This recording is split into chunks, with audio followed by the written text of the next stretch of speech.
Hello, everyone. Welcome back to our new episode of our podcast.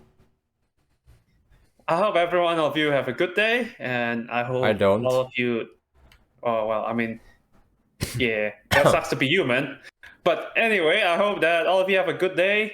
Nobody got murdered, nobody got violated, and everybody stays honest with themselves. Right? Unfortunately, the movie is that we watched today. It's anything but good. I mean, no, I mean it's a good film. It's just that filled with amoral characters. So today we're going to discuss about Rashomon. It's an old 1950s Japanese film directed by Akira Kurosawa. It's categorized as a psychological thriller. Oh, psychological thriller. Interesting. Okay, Very interesting. So doesn't really come out as that way, but I guess yeah, I could see that. it's sort of, yeah. It's more like a, it's more closer to like a revenge drama, but okay. It's not even revenge drama. I mean, there's a drama, but there's no revenge. Is there? Uh, hints about there's hints of that because it's more of okay. Actually, before we kind of get into that, I kind of wanted to acknowledge a bit as well. So Akira Kurosawa, he's really known for a bunch of making a bunch of really good films that actually inspire a lot of Hollywood movies that we are familiar today, like The Seven Samurai, that inspired this, what's that called again? The seven.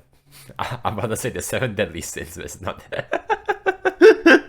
Uh, No. for the listener, if you don't know, Seven Deadly Sins, it's a manga or anime series that I think it's already finished by now.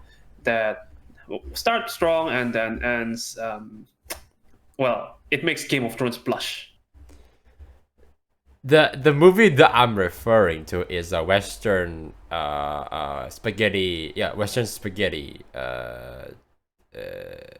yeah, like guns blazing. What's the thing called? What is it called? Wasn't it made by Tarantino? There's so many Western Tarantino films. Seven. What? Wait, let me think. There's Hateful Eight. There's Seven. Is there such thing? Akira Kurosawa made Seven a film cowboys? It's like Samurai? it's seven cowboys. No, yeah. So Seven Samurai is also made by Akira Kurosawa, and that inspired Hollywood to make this film. I forgot what it's called. Oh god, it's in the back of my head.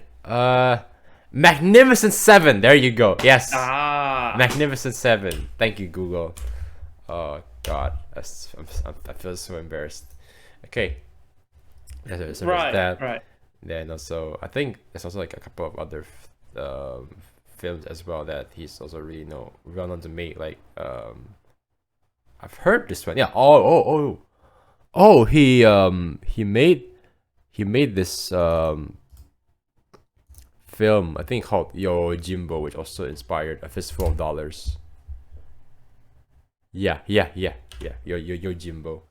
And also a bunch of other stuff. Look, I'm not a film student, but I kind of know just a few of the, few popular ones out there that inspired much bigger Hollywood movies that we know now. All right, so coming back to this movie, yeah, there are dramas, but I think it's more of because the story is actually very similarly structured like Hero. It's a film that we also have seen a while back. Even though I prefer Hero, exponentially, not it's not even a competition. Well, the thing is that you also need to keep in mind that this is made in the 50s, where things are a little bit limited. And probably Heroes is actually inspired by this because it's a story Yeah. about a bunch of unreliable narrators, right? Correct. A bunch of unreliable narrators. But the thing is that I think Hero, they has the advantage of it's maybe in like the 21st century, so the cameras are much more advanced, actors are much more experienced, and there's like a lot of resources that they can actually utilize and make use of. Also, Yeah. it's also a film in color too. Oh, It's really you colorful. noticed it, right? They actually That's use very well. color to actually enhance the story. You know, it's like wow. But then when you come Although, to see this, okay. yeah, but the thing is, Hero is a wuxia film, right? So basically, they can add the supernatural elements to it, where people can fly around, one person can beat an entire army, and yada yada yada. Which I guess it's good so. enough itself, but then it's just a different flavor. It's like ice cream. Sometimes maybe you like chocolate ice cream, but once in a while you want to have a vanilla ice cream or strawberry ice cream, just a bit of different flavor. So Rashomon here is a much grounded film. It's they use the narrative device of for unreliable narrator Yeah. to discuss about the nature of humanity. Like talking about the good and bad things that people do. They lie, they cheat, they steal, they kill. Aww. Yeah, but it's still an interesting one. So just to reiterate, right? So the basic premise of the story is that there's a samurai who's escorting his wife along the road, and then there's a bandit who spotted them, and Yeah. then got he got a glimpse of the wife, and he desired her, and so Yep. he concocted a plan. He basically tricked the samurai to go to some remote area, Yeah. and then he hog-tied the samurai, right? So basically, he got all tied up, and then he said to the wife that her husband is got sick or something, and then basically he at that point he assaulted her. I Yep. mean, obviously it's sexually assault, but that's the thing. That's the basic premise of the film. And then we know the aftermath. So the aftermath, so what happened is that they found the rope that they used to tie the samurai is already cut up.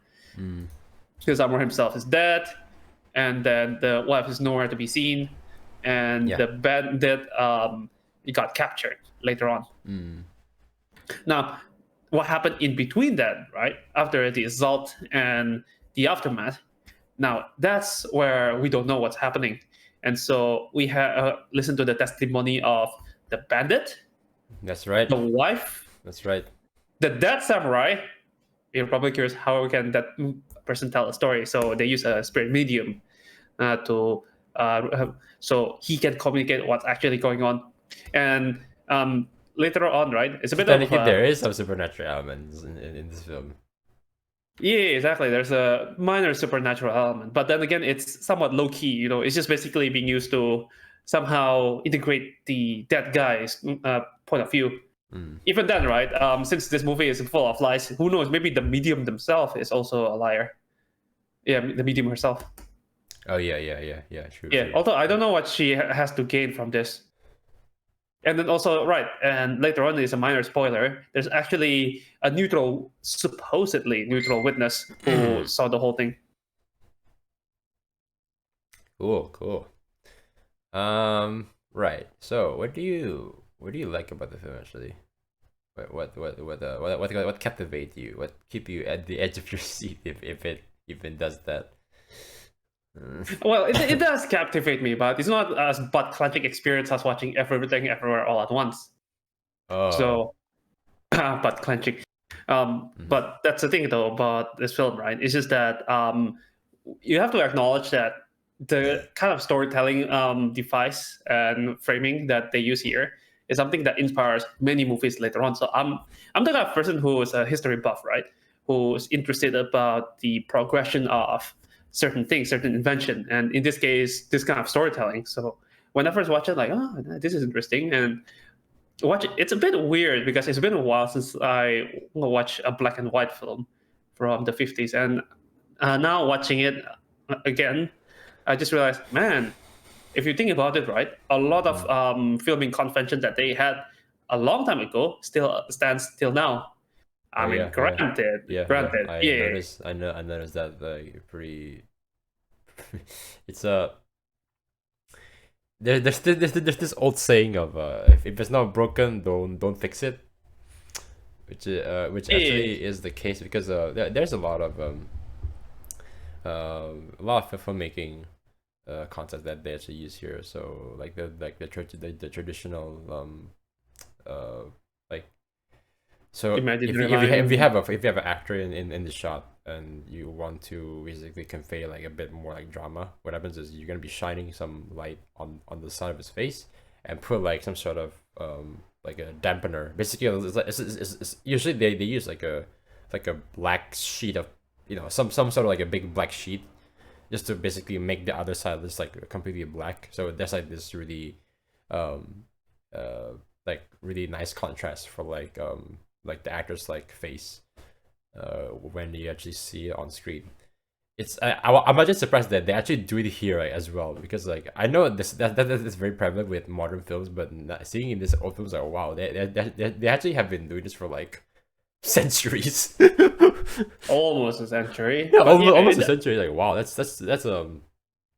is really yeah, it's a bit eye opening. It kind of makes me think that like people back then, they're because the things that you will see that people back then are kind of dumb. It's like no, not really. I mean, I think it's the fact that it's more on the technology, the limitations that they cannot do this and do that. But oh wow, I mean, come on, you kind of have to admire that when they shot film back then, and then when they wanted to release it in like color. Right, like the Wizard of Oz. Imagine painting every single frame with, just painting that with actual paintbrush and all these pastel.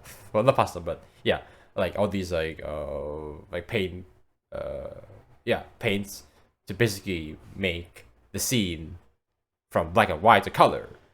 It's a huge process. I mean, sorry if I'm a bit going off topic, but that's it's all right, it's all right. Yeah, but the thing is that back then, it's actually a lot more work to do. It's like it's like okay, if you want to do something like practical and you want to like let's say make like a Terminator kind of film, you can do it back then. I mean, they've done it, right? Like the Godzilla movies, all that stuff. But you also need to keep in mind that they need to because there's no computers, so the only way you kind of can quote unquote cheat is that. Oh, you need to make a miniature of a city, and then get your actor to put on the Godzilla suit and just like stomping on like these miniature like buildings. If you actually see it like in person, like how they actually do it, it's kind of adorable. It's like a little kid just like running along and just destroying like his toys. But It's so adorable and costly, but definitely cheaper than destroying a real building. Duh. I mean, it's even if you think about it, it's also. Wait, actually no. I think it depends, because sometimes it could be because sometimes like, if you do it in computers, it's also much cheaper compared to you actually build like a whole set. Oh yeah, of course. Yeah. Yeah, that's the like the amazing thing about this film as well. I also myself I enjoy the performance as well from everybody here. I reckon because particularly the actress, what's her name again? The woman. I don't think they actually give name. They give name in the credit, but then I don't think it's actually ever mentioned verbatim in the actual film itself. So she goes by the name. Oh no, she doesn't have name. Masako Kanazawa. That's her character's name. Yeah. Really? Even on Wikipedia, it doesn't even have name. I don't know. I'm reading IMDb. I mean, I'm just gonna use that as my primary source, even though it's probably a little bit.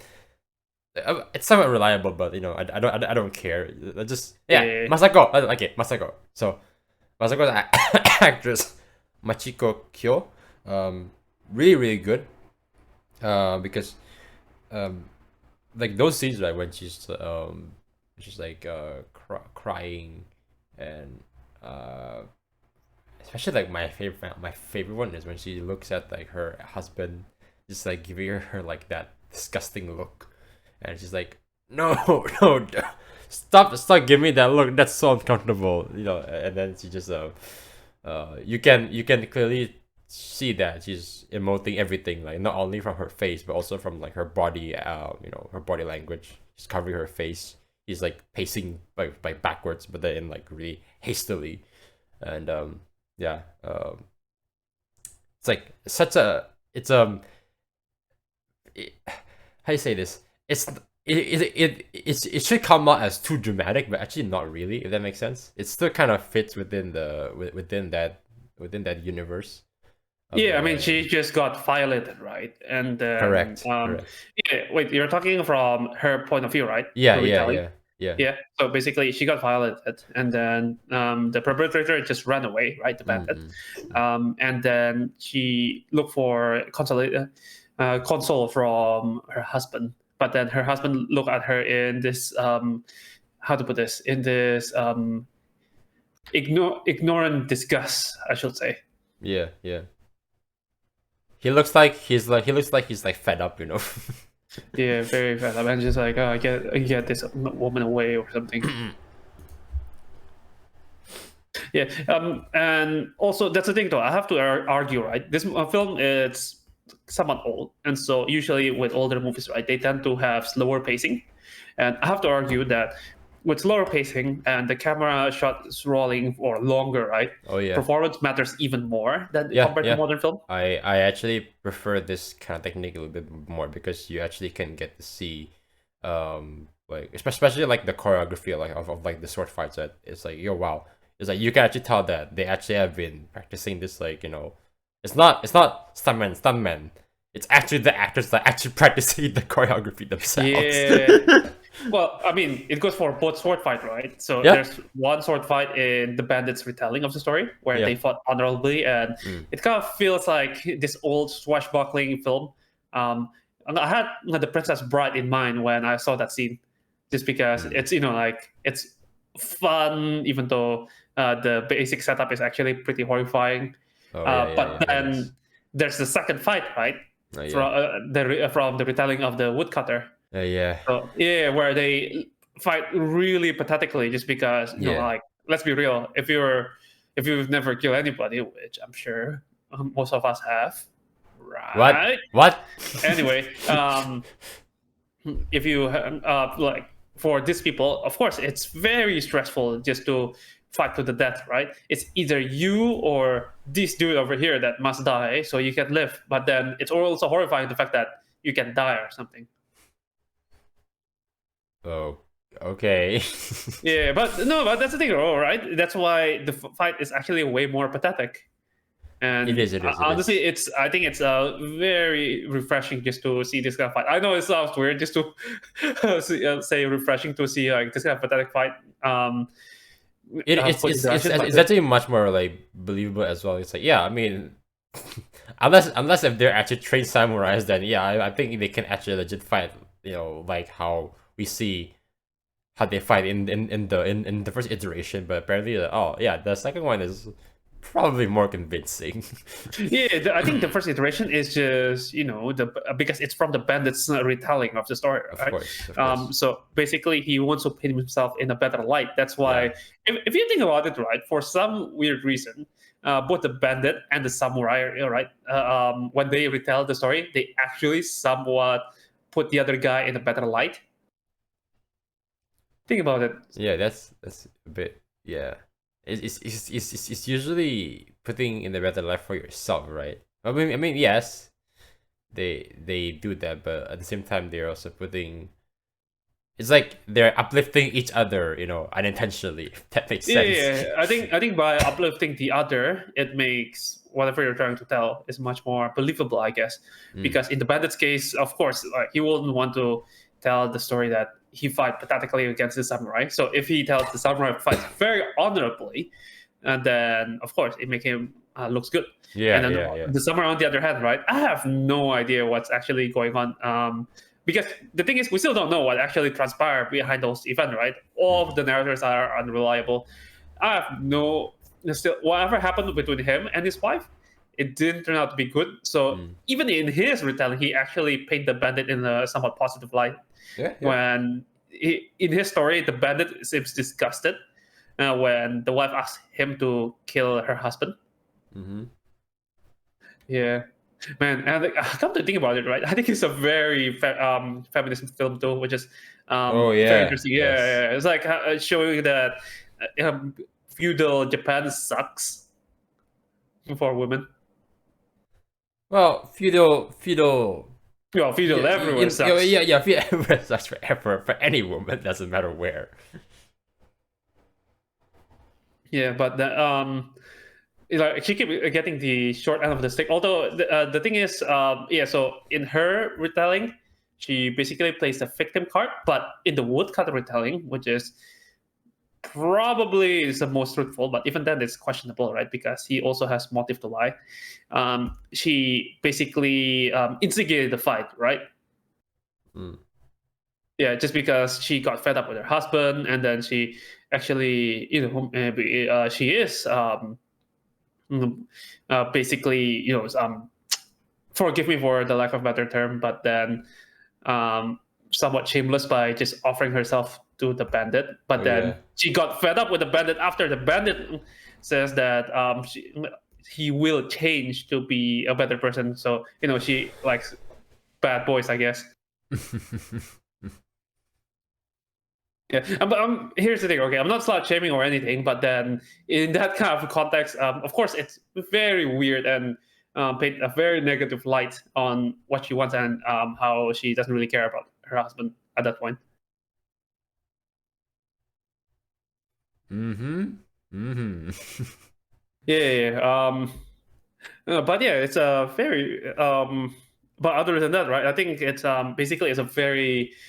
I wouldn't call it nihilistic, but more like Not really. Not just really. yeah, no, it's not really. More like how no, actually, there's one character who's nihilistic, right? It's the because the story is being told by. It's a bit funny. It's basically, if you think about it, it's a story within the story. Yeah. Basically, yeah, the whole framing device is being told by a priest and a woodcutter who tell a story that they heard in the court. Yep. Yeah, and then that's the other guy, right? The third guy. I don't know what to call him. According to some places, they can just call him his character the commoner, who just like, yeah, everyone lies. Oh, you think people do good? No, people are bad. It's just good. It's a make believe and shit like that. I find the ending right. When the baby just showed up, I'm like, what the fuck? Yes, it It's came like out of so. nowhere. Yeah, I was like, what? What? So I was talking with I was talking with you. Where did this child come from? Is this the offspring from Masako, like the woman in the story? Oh, it's not. Okay. Why is he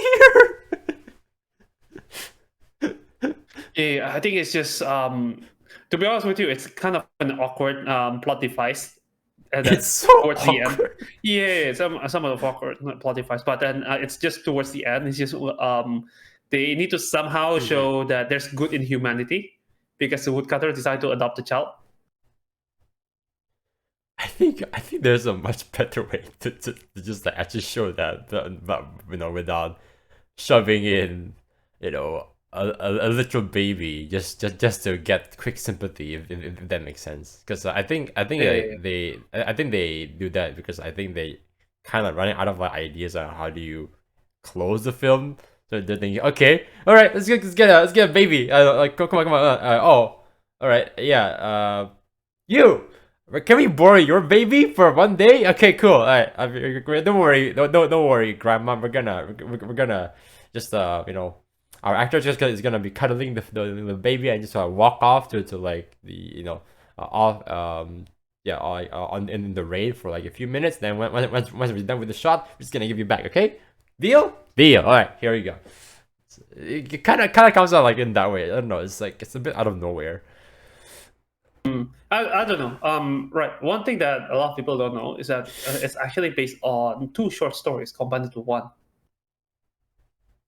Yeah, So, I didn't know about that either. but who knows? Maybe it is actually part of the original story. But then I don't know. I haven't actually read up I'm about those. pretty sure there are some things that the Kokurasawa did have some creative liberties as well. Otherwise, Oh yeah, absolutely. which is usually the case. And to be honest with you, I personally think the film is. I mean, I know like a lot of people really like this film, because that's why you recommend it. But my honest opinion about this, right? I think it's a little overrated. I'd say. I don't think it's deserving 8.2 on IMDb. It's a little too high. But that's my the thing, though, opinion. right? It's Yeah. just that you can't really subject to an old piece of work with today's standard. Like that's funny thing, right? You have to Can you really? I mean, you can, but it's more like if you want to compare new work with an older work. But then I think if we like score it in of itself, right, by its own merit, then Yeah. you have to think about the context where it's being made. Although then again, there Yeah. are some movies that doesn't age well. Yeah. That's the thing. As so uh, actually, one of my favorite movies is actually why it's called Pi, right? Even though that is technically a new film that was filmed in the 90s, but that's still really good. But then again, it is made in the 90s. It's not made in the 50s where things are a bit limited.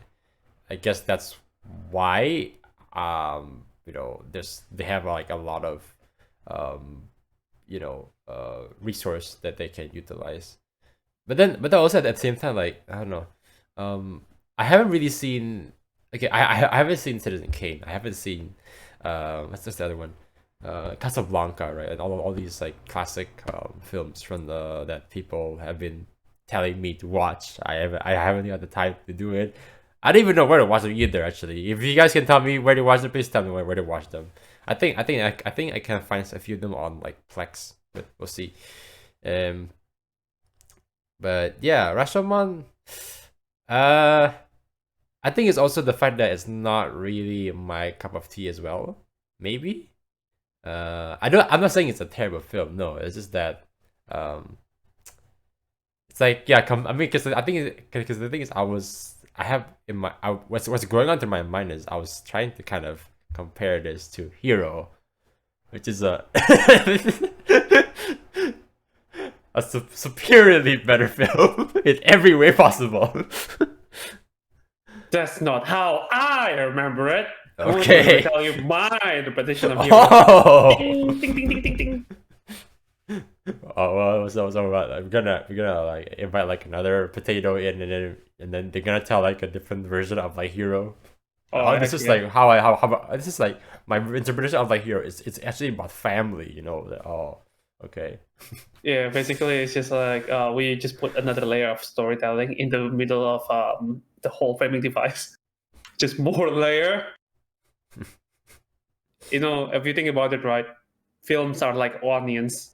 They have layers. Even this review has is like an onion. We're living. So the planet that we're living in now, it's shaped like an onion, and if you start peeling off the layers, there's more layers coming in. That will show up, and more layers as you peel through to the core, and even the core has even more layers. You see, it's like a never-ending, infinite peeling. Layer peeling, whatever that action is called. Man, I wish I'm as wise as Shrek. Anyway, Should we do straight next film? maybe. All right. Okay. What are we watching next time? Oh yeah, next time we are going to be seeing. I think it's also a Japanese film, if I'm mistaken. Oh yeah, Perfect Blue. You gonna go back to Satoshi Kon? Well, I guess I'm going to have my nightmare then. Okay. Yeah. Yeah. Anyway, where Yep. can they find us? They can find us everywhere on Spotify, Apple Podcasts, Google Podcasts, Amazon Podcasts, Amazon Podcast Music. Anyway, but then we can mostly find us on YouTube. That's where we're mostly active on, because this is where the podcast will be aired. Oh, social media as well. Instagram, Facebook, Twitter, and TikTok. We're not super. I think we did post something new recently. If you guys want to go check out the latest TikTok video, please do. Hey, hey. Until then, see you on the flip side when we probably will be crying out during the first 10 minutes of this podcast, of the next podcast. Yeah, probably I'll just have already empty my brain. Yeah. Just turn to slush. Mm. All right. So We're doing it for you this guys. movie goes for I'd say a 7. Nah, 7. Okay, 7? you know what? I'll be real. I'll give it a 6.5. Yeah, I'm serious. I'll give it 6.5. That's from my own judgment. Yeah. Yeah. I'll probably give it a 7. Ooh. Okay. All right. Anyway, we'll see you next time. Ciao ciao. Bye bye.